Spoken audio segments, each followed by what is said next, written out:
change the world, start off by making your bed. If you make your bed every morning, you will have accomplished the first task of the day. It will give you a small sense of pride, and it will encourage you to do another task, and another, and another.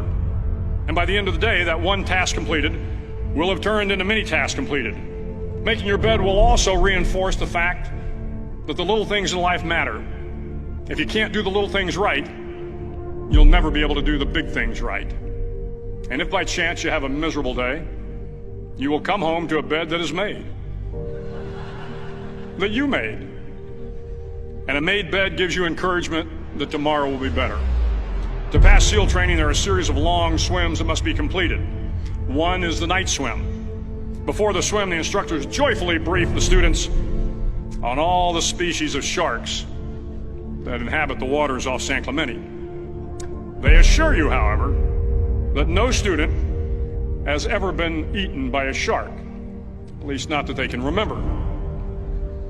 But you are also taught that if a shark begins to circle your position, stand your ground. Do not swim away.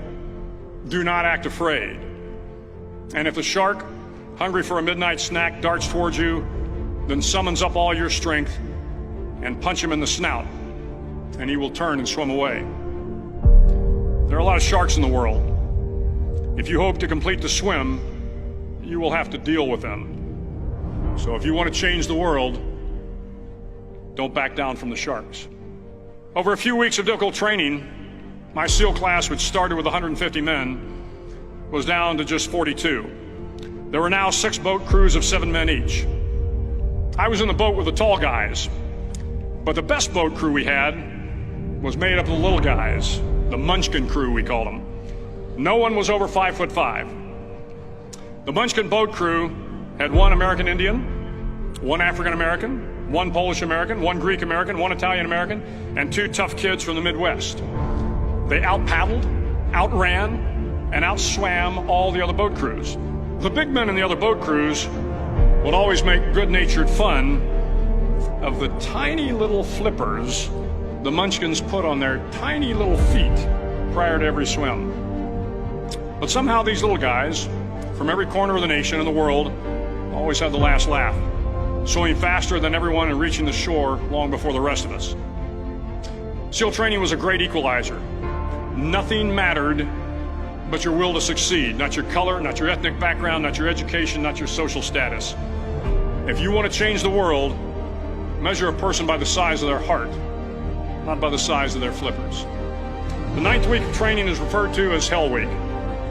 It is 6 days of no sleep, constant physical and mental harassment, and 1 special day at the Mud Flats.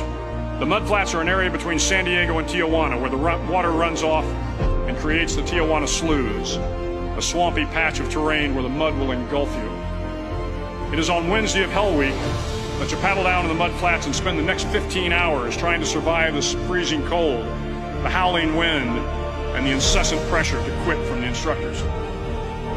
As the sun began to set that Wednesday evening, my training class, having committed some egregious infraction to rules, was ordered into the mud. The mud consumed each man till there was nothing visible but our heads. The instructors told us we could leave the mud if only 5 men would quit. Only 5 men, just 5 men, and we could get out of the oppressive cold. Looking around the mud flat, it was apparent that some students were about to give up. It was still over 8 hours till the sun came up. 8 more hours of bone-chilling cold. The chattering teeth and the shivering moans of the trainees were so loud, it was hard to hear anything. And then one voice began to echo through the night. One voice raised in song. The song was terribly out of tune, but sung with great enthusiasm. One voice became 2, and 2 became 3, and before long, everyone in the class was singing. The instructors threatened us with more time in the mud if we kept up the singing, but the singing persisted, and somehow the mud seemed a little warmer, and the wind a little tamer, and the dawn not so far away. If I have learned anything in my time traveling the world, it is the power of hope.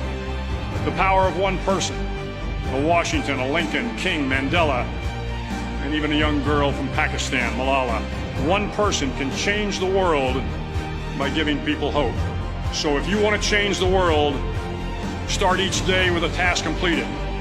Find someone to help you through life. Respect everyone. Know that life is not fair and that you will fail often. But if you take some risks, step up when the times are the toughest, face down the bullies, lift up the downtrodden, and never ever give up. If you do these things, the next generation and the generations that follow will live in a world far better than the one we have today. And what started here will indeed have changed the world for the better.